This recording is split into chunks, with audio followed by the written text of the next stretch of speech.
Next formula आपका जो है फाइनेंशियल फंक्शन का है। अभी हम लोगों ने किया है mathematical function, statistical function, then text function. अब आपको स्टार्ट करना है फाइनेंशियल फंक्शन। बेसिकली जो फाइनेंशियल फंक्शन है, अब किसी का काम फाइनेंस का है, उसमें कुछ फाइनेंशियल कैलकुलेशन उसको फाइंड करना है, तो उस केस में आपको यूज करना होता है फाइनेंशियल फंक्शन का फॉर्मूला। तो जैसे मान लो कि मैंने यहाँ पे एक डाटा बनाया हुआ है जिसमें क्या है कि कार की वैल्यू है 1 लाख। इसमें जो ना आपने डाउन पेमेंट किया है 10,000, ठीक है, और बाकी जो पैसा है आपने लोन पे लिया है, ठीक है। तो एक्चुअल में कितना पैसा मुझे लोन मिलेगा? तो 1 लाख कार की वैल्यू है, 10,000 आपने डाउन पेमेंट कर दिया, दैट मीन्स मुझे जो लोन मिलेगा 90,000 का मिलेगा, ठीक है। तो 90,000। अब इसका जो मैं लोन ले रहा हूँ उसका जो रेट होगा 10% होगा, और मैंने 2 ईयर्स के लिए लिया हुआ है, ठीक है। अब जैसे कि हम इंटरेस्ट निकालते हैं, तो इंटरेस्ट में 2 टाइप्स का होता है, simple and compound. Simple interest क्या होता है कि जो इंटरेस्ट का रेट हर साल फिक्स रहता है। जैसे मान लो कि आपने 1 लाख आज लोन लिया हुआ है, और टू ईयर्स के लिए 10% पे, ठीक है। तो हर साल आपको 10,000 पे करना होगा, ठीक है। ये सर्टेन अमाउंट रहता है सिंपल के अंदर, ठीक है। तो इसका जो फॉर्मूला होगा P into R into time upon में 100, ठीक है। नेक्स्ट है कंपाउंड इंटरेस्ट। इसमें क्या होता है कि इंटरेस्ट पे इंटरेस्ट पे करना, ठीक है, उसी को बोलते हैं कंपाउंड इंटरेस्ट, ठीक है। जैसे आजकल बैंक वगैरह आपको कंपाउंड ही देती है। जैसे कि फाइनेंशियल मार्केट हो गया आपका, यहाँ पे शेयर वगैरह आप इन्वेस्ट करते हो, शेयर वगैरह में पैसे लगाते हो, तो वहाँ पे आपको जो मिलता है कंपाउंड इंटरेस्ट ही मिलता है, ठीक है। तो कंपाउंड इंटरेस्ट में क्या आता है कि जैसे मैंने फर्स्ट ईयर का जो इंटरेस्ट रेट था 1 लाख का 10,000 था, ठीक है। तो जो जब आप फिर नेक्स्ट ईयर इंटरेस्ट पे करोगे तो 1 लाख प्लस 10,000 कितना बनेगा? 1,10,000। इसका 10% निकालें तो कितना बनेगा? 11,000। तो इसमें क्या हो रहा है, कंपाउंड में हर साल जो है इंटरेस्ट का रेट, जो इंटरेस्ट अमाउंट है हर साल इंक्रीज हो रहा है, ठीक है। बट सिंपल में क्या था कि हर साल जो इंटरेस्ट का जो वैल्यू है फिक्स रह रहा है, ठीक है। तो इसका जो कंपाउंड की जो कंपाउंड इंटरेस्ट का जो फॉर्मूला होगा A into P 1+r/100 to the power n upon में 100, ठीक है ना। अब चलो इसमें करते हैं, ठीक है। तो कार की वैल्यू 1 लाख है, डाउन पेमेंट है, rate and year and loan of amount, ठीक है। फाइनेंशियल फंक्शन में जो फर्स्ट फॉर्मूला होता है ये होता है आपका पीएमटी का, ठीक है, जिसको हम बोलते हैं पर मंथ टर्म, ठीक है। ये इसको आप ईएमआई भी बोल सकते हो। ईएमआई का फुल फॉर्म क्या होता है? Equally monthly instalment. यदि आपको मंथली इंस्टॉलमेंट पे करना होता है तो इसको हम बोलते हैं ईएमआई है मेरा, ठीक है। तो बट एक्सेल के अंदर जो फाइनेंशियल का फंक्शन का जो फॉर्मूला है, तो फर्स्ट फॉर्मूला आपका पीएमटी का है। अगर यदि आपको मंथली इंस्टॉलमेंट पे करना है तो उस केस में एक्सेल में जो निकालोगे आप पीएमटी का फॉर्मूला निकालोगे, बिकॉज जो फर्स्ट मंथ का टर्म होगा या मंथली पेमेंट करनी है, जैसे आपको जो लोन मिला है 90,000 मिला है, इसका जो रेट है 10% है, और आपने 2 ईयर्स के लिए लिया हुआ है, ठीक है। दैट मीन्स आपको यहाँ पे पीएमटी निकालना है कि पर मंथ टर्म मेरा कितना बनेगा, ठीक है। तो इसका जो फॉर्मूला होगा equal to PMT bracket open, ठीक है। अब रेट, तो रेट जो दिया हुआ है 10% दिया हुआ है, ठीक है। अब ये बताओ कि ये जो रेट है ये पूरा ईयर का है, पर एनम का है, 1 साल का है, ठीक है। तो मुझे मंथली रेट निकालना है, दैट मीन्स क्या करना होगा, इसको 12 से डिवाइड करना होगा। ये चीज ध्यान रखना कि जब भी आप फाइनेंशियल फंक्शन के फॉर्मूले यूज करोगे तो रेट को हमेशा 12 से डिवाइड करोगे, और जो टाइम दिया होगा जैसे ईयर में है तो उसको आप मल्टीप्लाई करोगे 12 से। क्वार्टरली भी हो सकता है, हाफ ईयरली भी हो सकता है, बट यहाँ पे ईयरली दिया हुआ है कि आपको 2 ईयर्स के लिए आपने 2 साल के लिए आपने लोन लिया हुआ है, तो मुझे क्या निकालना है, पर मंथ टर्म निकालना है। तो इसलिए मुझे ईयर को मल्टीप्लाई करना होगा 12 से, ठीक है। तो पहले तो रेट दिया हुआ है, रेट कितना है 10% गिवन है, ठीक है। तो रेट को डिवाइड करोगे 12 से, देन कॉमा, फिर है नेक्स्ट एनपीईआर। एनपीईआर का मतलब होता है number of period of loan, ठीक है। आपने कितने टर्म के लिए लोन लिया हुआ है, दैट मीन्स आपका जो लोन का ईयर है 2 ईयर्स है, ठीक है। बट आपने कितने बार पे करोगे उसको, मतलब 1 ईयर में आप 12 टाइम्स पे करोगे, दैट मीन्स 2 साल में कितने बार पे करोगे, फॉर 24 ईयर्स, 24 टाइम्स, ठीक है। बिकॉज अब यहाँ पे जो ईयर ऑफ लोन दिया हुआ 2 ईयर्स, बट यहाँ पे हम मंथली कैलकुलेट कर रहे हैं, तो 2 को 12 से आप मल्टीप्लाई कर दो, कॉमा, नेक्स्ट है पीवी। पीवी का मतलब होता है प्रेजेंट वैल्यू या लोन ऑफ अमाउंट। जो आपने लोन लिया हुआ है वो कितना अमाउंट है, ठीक है। तो आपने कितना लोन लिया हुआ है, 90,000। बस सिलेक्ट करो, ब्रैकेट क्लोज, एंटर। तो आपका जो फर्स्ट मंथ का जो इंस्टॉलमेंट निकल रहा है 4153.04, ठीक है। तो रेट का मतलब क्या हुआ, जो गिवन रेट है, गिवन रेट को आपने क्या किया, डिवाइडेड बाय 12, ठीक है। एनपीआर का मतलब क्या होता है, number of period of loan, ठीक है। दैट मीन्स इसको मल्टीप्लाई करना है आपको 12 से। अगर ईयर में दिया है तो हाफ ईयरली दिया हो 6 से, क्वार्टरली दिया हो तो आपको 4 से करना होगा, ठीक है। नेक्स्ट है पीवी। पीवी का मतलब क्या होता है, प्रेजेंट वैल्यू या लोन ऑफ अमाउंट, जो भी लोन दिया हुआ है, ठीक है आपका। तो आपने जो लोन लिया हुआ है 90,000 लिया हुआ है, ठीक है। तो मुझे मंथली इंस्टॉलमेंट निकालना है तो मैं पीएमटी का फंक्शन यूज करूंगा एक्सेल में। तो ये आपका मंथली इंस्टॉलमेंट निकल गया है। सेकेंड जो फॉर्मूला होता है आपका पीवी का होता है। पीवी का मतलब क्या होता है, प्रेजेंट वैल्यू। सभी आपको मैंने समझा है कि पीवी का मतलब होता है प्रेजेंट वैल्यू या लोन ऑफ अमाउंट। अभी आपने जो लोन लिया है 90,000 लिया हुआ है, ठीक है। आपको जो मंथली पे करना है 4153.04, ठीक है। अब कोई कस्टमर ये बोलता है कि सर यदि मैं आपको मंथली इंस्टॉलमेंट 5,000 पे करता हूं तो मेरा लोन ऑफ अमाउंट कितना बनेगा, तो आपको कैलकुलेट करना होगा। यदि मैं इसी पीएमटी के अकॉर्डिंग निकालता हूं पीवी, तो मेरा पीवी कितना निकलेगा, 90,000, क्योंकि आपने लोन कितना लिया हुआ है, 90,000 लिया हुआ है। इसके अकॉर्डिंग मैंने निकाला पीएमटी, तो कितना आ रहा है, 4153.04, ठीक है। अब मैं यहां पे बोल दिया कि जो मेरा पीएमटी है, जो मैं पीएमटी पर मंथ पे कर रहा हूं, उसके अकॉर्डिंग मुझे निकालना है पीवी कितना है, ठीक है। तो उस केस में आपको कैलकुलेट करना होगा पीवी। तो आज जो पीवी का फॉर्मूला लगाते हैं, equal to PV, bracket open. आप कह जाएगा कि रेट क्या है, रेट कितना परसेंट पे लिया है आपने, 10 डिवाइडेड बाय 12, ठीक है। जैसे मैंने समझा है कि रेट को हमेशा 12 से डिवाइड करोगे, क्योंकि बिकॉज आप मंथली इंस्टॉलमेंट पे कर रहे हो, इसलिए मैं 12 से इसको डिवाइड कर रहा हूं। नेक्स्ट है एनपीआर। एनपीआर क्या है, 2 इंटू में 12, देन कॉमा, फिर कह रहा है पीएमटी। पीएमटी कितना दिया हुआ है, जो आपका लोन ऑफ अमाउंट कितना है, सॉरी पीएमटी मतलब जो आप मंथली इंस्टॉलमेंट पे कर रहे हो, कितना पे कर रहे हो, 4153। तो इसको सिलेक्ट करो, ब्रैकेट क्लोज, एंटर। अब देखो यहाँ पे 90,000 आ गया। अब यहाँ पे आपका जो लोन अमाउंट दिया हुआ है 90,000 दिया हुआ है, ठीक है। तो पीवी का फॉर्मूला क्या हो गया, रेट डिवाइड बाय 12, कॉमा, फिर आपका जो दिया हुआ है एनपीईआर मल्टीप्लाई बाय 12, कॉमा, पीएमटी, ठीक है। और इसका जो फॉर्मूला है आपका पीएमटी का, क्या formula, equal to rate divide by 12, comma, NPER into में 12, कॉमा, पीवी या लोन ऑफ अमाउंट कितना दिया हुआ है, ठीक है। अब ये तो पीवी निकाल दिया है ना, 90,000। थर्ड जो फॉर्मूला है आपका एफवी का है, दैट मीन्स फ्यूचर वैल्यू, ठीक है। एफवी का मतलब क्या होता है, सॉरी पीवी का मतलब प्रेजेंट वैल्यू, जैसे मैंने ऑलरेडी बता चुका हूं।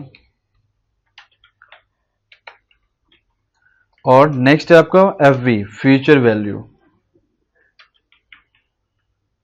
ठीक है। अब मुझे निकालना है कि अगर मैंने 2 इयर्स के लिए लोन लिया हुआ है, मुझे मंथली इंस्टॉलमेंट पे करना है, तो मुझे कितना पे करना होगा, ठीक है।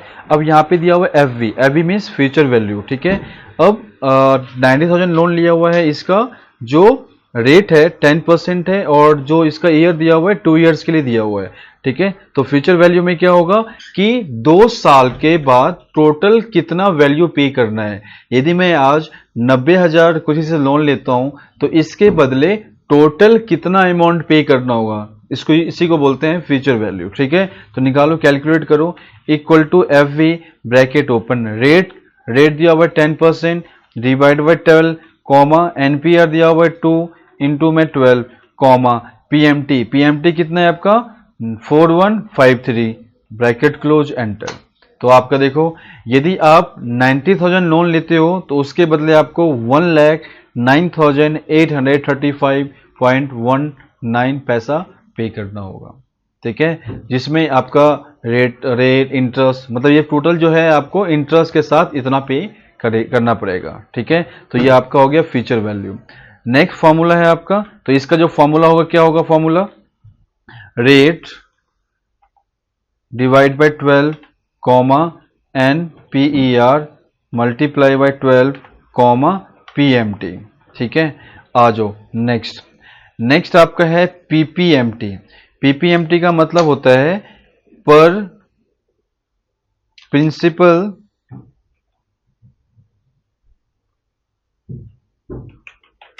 पर मंथ टर्म, ठीक है। अब मुझे कैलकुलेट ये करना है कि जो मैंने फर्स्ट मंथ में पे किया है ये PMT, अब इसमें मेरा प्रिंसिपल अमाउंट कितना इंक्लूड है, मुझे सिर्फ वो कैलकुलेट करना है कि मैं अपने लोन के अकॉर्डिंग मैंने प्रिंसिपल अमाउंट फर्स्ट मंथ में कितना पे किया, तो उसके लिए निकालना है आपको PPMT का फॉर्मूला।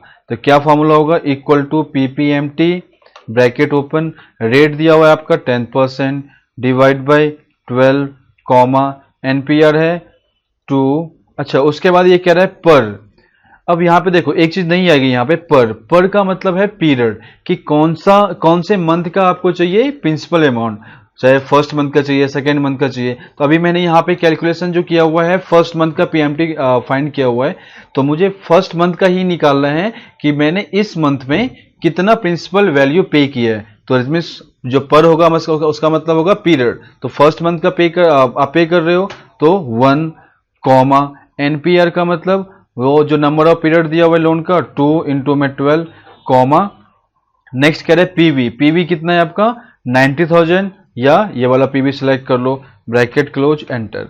अब ये देखो आप जो आप PMT पे किया है 4153, इसके अंदर जो है 3,403 रुपीज जो है आपका ये प्रिंसिपल वैल्यू है, मतलब आप एक उस अमाउंट में इतना प्रिंसिपल पे कर रहे हो, बाकी अमाउंट जो है ये आप इंटरेस्ट पे कर रहे हो। तो इसका क्या फॉर्मूला होगा, रेट डिवाइडेड बाय 12 कॉमा पर का मतलब पीरियड कौन से मंथ का निकाल रहे हो, comma NPER multiply by 12 comma PV, ठीक है। इसका ये एक फॉर्मूला है, ठीक है। नेक्स्ट क्वेश्चन है आपका, नेक्स्ट फॉर्मूला है आपका IPMT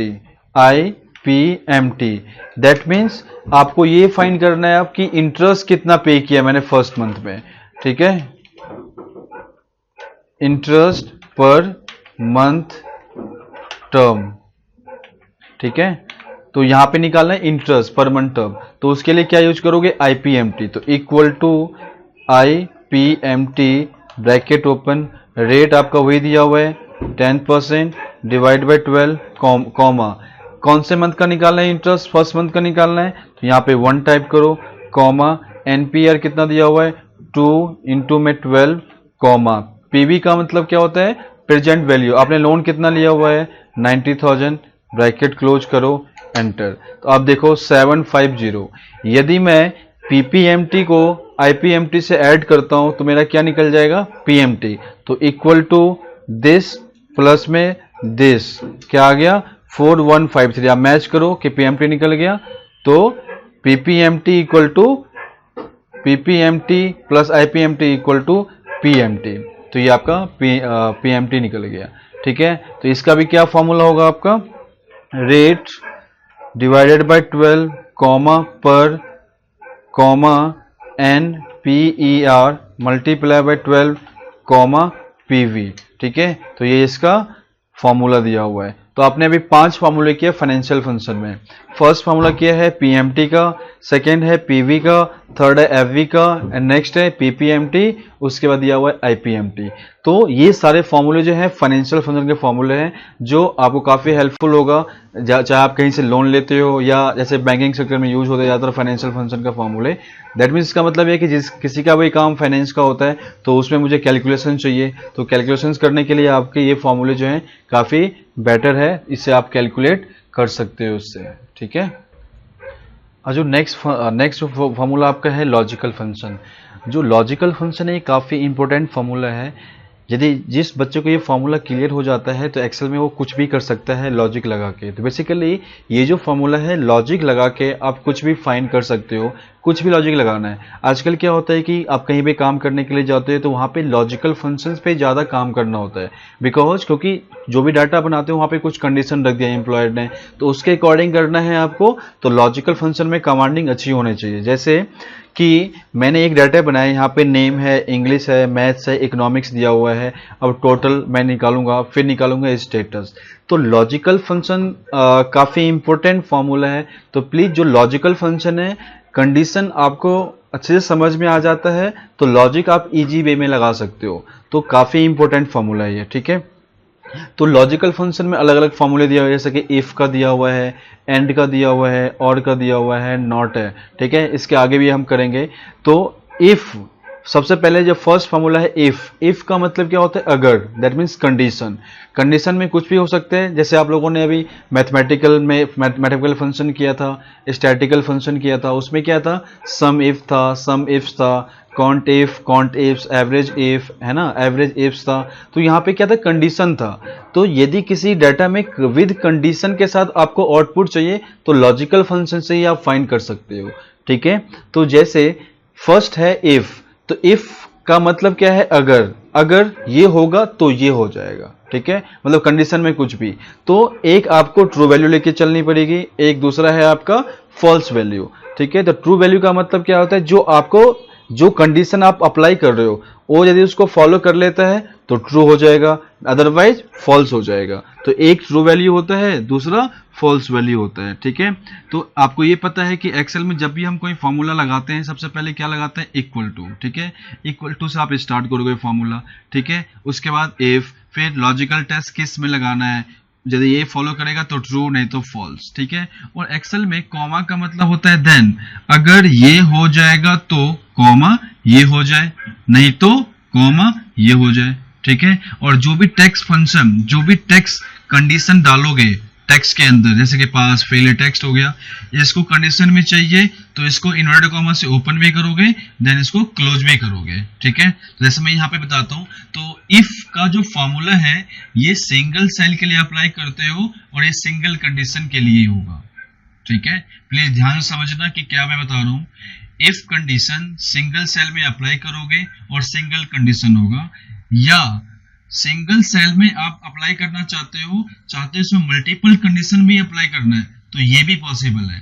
तो इफ का मतलब क्या हो गया, सिंगल सेल, सिंगल कंडीशन या मल्टीपल कंडीशन, ठीक है। जैसे मैंने यहाँ पे क्या किया, इसको प्लस किया ऑल डाटा को। अब मुझे यहाँ पे क्या करना है, सबका नेम दिया हुआ है English, maths, eco and total.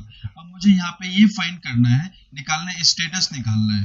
अगर जिस बच्चे का टोटल मार्क्स, देखो कंडीशन क्या है, जिस बच्चे का total marks more than, condition में क्या क्या हो सकता है बताया था मैंने, या तो मोर देन इक्वल टू, या सिंपल इक्वल टू, या लेस देन, या सिर्फ इक्वल टू। तो मैं यहाँ पे कंडीशन अप्लाई कर रहा हूँ कि अगर जिस बच्चे ने अपने गेट किए हैं मोर देन 180 मार्क्स, उसको मुझे पास करना है, नहीं तो मुझे फेल करना है। अब ये बताओ कि ये जो कंडीशन है किस सेल में लगाना है, यहाँ पे चाहिए आपको आउटपुट तो, बट ये किसके लिए कह रहा है, टोटल की बात कर रहा है, दैट मीन्स ये सिंगल सेल की बात कर रहा है, वहां पे सिंगल कंडीशन है। जो ये मोर देन 180 फॉलो करेगा उसको देना है ट्रू वैल्यू, मतलब पास देना है, नहीं तो उसको फॉल्स, मतलब फॉल्स वाली क्या है यहाँ पे, फेल। तो लगाओ फॉर्मूला, अगर इक्वल टू, अगर इफ ब्रैकेट ओपन, इस सेल में जिस बच्चे का मोर देन, देखना सबसे पहले क्या करें, लॉजिकल टेस्ट, किस सेल में लॉजिक लगाना है, पहले वहां पे क्लिक किया और उस सेल में क्या लॉजिक देना है आपको, ठीक है। लॉजिक क्या है, मोर देन 170। तो का मतलब कॉमा, मैंने अभी समझाया था कि एक्सेल में कॉमा का मतलब देन, अदरवाइज, इसलिए इंपोर्ट करते हैं। और जो भी टेक्स्ट कंडीशन में डालोगे, जैसे जो इस सेल में S7 में जिस बच्चे का मोर देन 170 मार्क्स होता है तो मुझे पास करना है, नहीं तो मुझे फेल करना है। तो अब यहाँ पे वैल्यू ऑफ ट्रू पूछ रहे हैं, तो वैल्यू ऑफ ट्रू क्या है मेरे पास है, और पास क्या है टेक्स्ट, टेक्स्ट में आपको लिखना पड़ेगा, तो जो भी टेक्स्ट है उसको किस में डालना होगा, इन्वर्टेड कॉमा के अंदर, तो इन्वर्टेड कॉमा ओपन करो, फिर लिखो पास, और इसको क्लोज भी करना होगा इन्वर्टेड कॉमा से, नहीं तो कॉमा क्या करना है, फेल करना है, तो इन्वर्टेड कॉमा फेल, इनका कॉमा क्लोज करो, ब्रैकेट क्लोज, एंटर। अब इसको ड्रैग कर दो। अब तुम देखो कि जिस बच्चे का यहाँ पे मोर देन 170 है उसको ये पास कर रहे हैं, बाकी को फेल कर रहे हैं। अब डाटा में मैंने कुछ भी चेंज करना है, मान लो इस बच्चे को जो जिसका नाम ए दिया हुआ है, मैंने इसके मैथ्स में दे दिया 42, देखो ये फेल हो गया, बिकॉज इसका जो टोटल मार्क्स है कितना है 150 है, कंडीशन मेरा क्या था मोर देन 180 तो पास, अदरवाइज फेल हो जाएगा, ठीक है ना, तो ये इफ की कंडीशन है, ठीक है, तो मैंने एक तरह से लगाया आपको एक बताया। अब मुझे यहाँ पे निकालना है ग्रेड, अब कंडीशन में कुछ भी दे सकते हो, ठीक है, अब मुझे ग्रेड ये निकालना है कि जिस बच्चे का टोटल मार्क्स मोर देन 180 है तो मुझे देना है ए ग्रेड, ये फर्स्ट कंडीशन है। फिर सेकंड कंडीशन क्या है, जिस बच्चे का मोर देन 170 होगा बट लेस देन 180 है तो मुझे देना है बी ग्रेड। अब आ जाओ, जिस बच्चे का मोर देन 160 है बट लेस देन 170 है मुझे देना है सी ग्रेड, अदरवाइज देना है डी ग्रेड। अब देखो, अब यहाँ पे ये कंडीशन देनी है, अब ये बताओ ये सिंगल सेल की बात कर रहे हैं बट इसमें मल्टीपल कंडीशन अप्लाई की है ना, क्या करें, जिस बच्चे का टोटल मार्क्स मोर देन 180 है उसको देना है ए ग्रेड, ठीक है, दूसरा कंडीशन क्या है मोर देन 170 हो बट लेस देन 180 होना चाहिए, तो क्या मिलेगा उसको बी ग्रेड, जिसका मोर देन 160 है लेस देन 170 है उसको देना है सी ग्रेड, नहीं तो डी ग्रेड। अब यहाँ पे जो ट्रू वैल्यू है कितनी है, एक ये है, एक बी है, एक सी है, ये तीन जो है आपकी ट्रू वैल्यू है, फॉल्स वैल्यू क्या है एक ही फ्लैग, तो हमेशा जब भी आप कोई लॉजिक लगाओगे ट्रू वैल्यू जितना मर्जी दे दो आप बट फॉल्स वैल्यू एक ही होगी, ठीक है, तो यहाँ पे मल्टीपल कंडीशन होगा, सिंगल सेल की बात कर रहे हैं बट ये मल्टीपल कंडीशन अप्लाई कर रहे हैं, तो आगे पढ़ते हैं कैसे करना है। देखो फर्स्ट, अगर इफ इस सेल में जिस बच्चे का मार्क्स मोर देन 180 है तो देना है ए ग्रेड, दे दिया कॉमा, फिर ये पूछ रहा है कि फॉल्स वैल्यू है ना, वैल्यू ऑफ फॉल्स, और फॉल्स वैल्यू क्या है D grade, but D grade से पहले मेरे पास ट्रू वैल्यू तो और बचा हुआ है, तो क्या करोगे कंडीशन लगाने के लिए अगेन इफ से स्टार्ट करो, इफ ब्रैकेट ओपन इस सेल में मोर देन 170 होना, अब ध्यान रखना यहाँ पे आपको लिखने की जरूरत नहीं है मोर देन 170 और लेस देन 180, बिकॉज आपने फर्स्ट कंडीशन डाल दिया है मोर देन 80, तो अक्सर जो है समझ जाएगा, ठीक है, कि आपने कंडीशन अप्लाई किया है, इस सेल में होगा मोर देन 70 तो देना है बी ग्रेड कॉमा, फिर इफ होगा एक कंडीशन और भी है, अगर इस सेल में मोर देन 160 होगा तो देना है सी ग्रेड, नहीं तो कॉमा, नहीं तो लास्ट में, अच्छा लास्ट में जो लगाओगे फॉल्स वैल्यू तो उसको आप इफ से दोबारा मत लगाओगे, ठीक है, कॉमा जैसे लगाओगे तो ये वैल्यू फॉल्स पूछेगा, तो यहाँ पे लगा दो D grade, bracket close, enter, enter. देखो ये ऑप्शन क्या है ना, ये कह रहे हैं we found type in your formula and type to correct it to, इसका मतलब ये है कि जितनी जितनी कंडीशन अप्लाई करोगे उतना ही ब्रैकेट क्लोज करना होगा आपको लास्ट में, ठीक है, मैंने उतने ब्रैकेट जितनी कंडीशन आपने अप्लाई किया है जो लॉजिकल हो, और 18 ब्रैकेट अगर अप्लाई नहीं करोगे तो ये ऑप्शन पूछेगा, अब चाहे तो मुझे एक ही ब्रैकेट लगाना है चाहे मल्टीपल जितने मुझे आपने अप्लाई किया है, यदि आप इसको यस कर दोगे एंटर मार दोगे यस कर दोगे तो कोई ब्रैकेट नहीं लगेगा, अब यहाँ पे देखो लास्ट में कितना ब्रैकेट लगा हुआ है, 3 ब्रैकेट लगा हुआ है, उसका पूछने का मतलब ये है कि आपने एक ही ब्रैकेट लगाया है तो कोई दिक्कत नहीं है, लास्ट में जब एंटर मारोगे तो उसको यस करके एंटर करना, तो 1 2 ब्रैकेट्स क्लोज हो गया, अब इस फॉर्मूला को ड्रॉ करो, देखो इस बच्चे को डी ग्रेड क्यों आया, ठीक है, अब ये जो डी ग्रेड है ये किसी भी कंडीशन को फॉलो नहीं कर रहा है, बिकॉज इसका जो